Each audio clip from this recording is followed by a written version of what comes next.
want you to all picture this moment. You run your marathon. You've already completed 26.1 miles. The competitors next to you are neck and neck. 0.1 miles to go. The finishing stretch.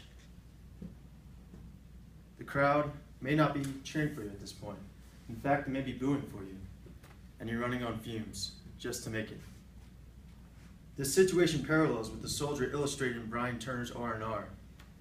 It is the goal to make it to the finish line that drives both of these characters to push beyond their breaking point, however different their situations may be. In R&R, Turner exemplifies what it means to have a goal, and while fatigue and the lingering foreshadowing of death approaches, how crucial it can be to have something to fight for. In addition, the poem examines the patriotic attitudes amongst the soldiers. First, I would like to give some background on the invasion of Iraq in 2003, the public opinion at the time, and Turner's involvement within the war. In 2002, George Bush argued that disarming Iraq should be the U.S.'s top priority.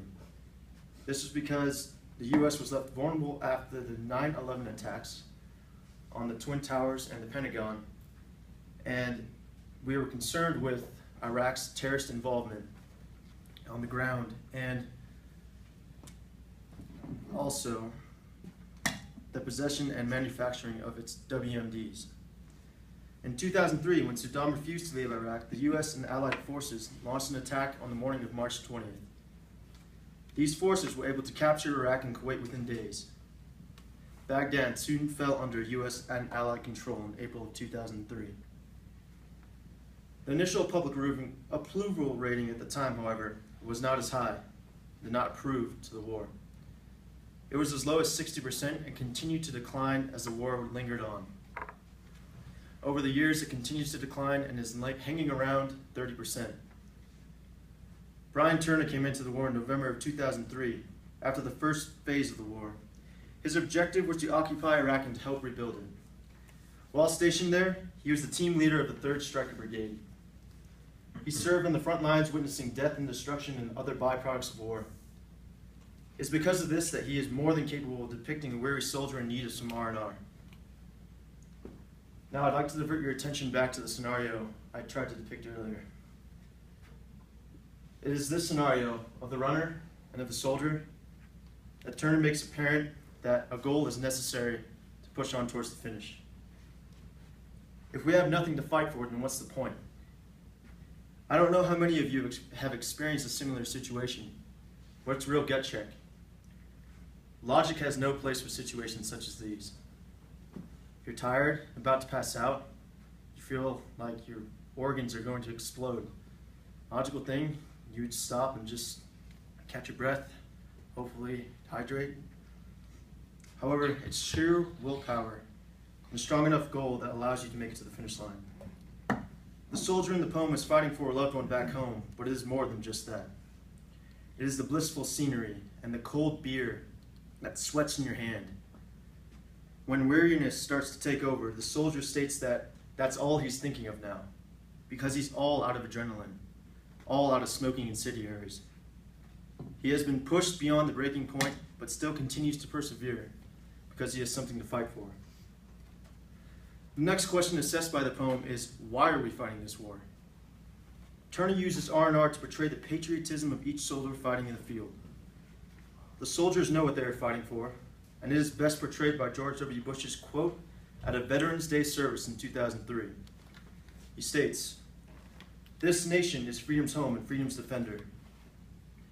Brian Turner hasn't forgotten, and he reminds the American audience that these soldiers, albeit tired and weary, would very much like to enjoy the same liberties they are fighting to protect, but we have to fight for them first. The soldier's depiction of his lover in the opening stanza capture the patriotic attitude precisely. The curve of her hip where I lay my head, that's what I'm thinking of now.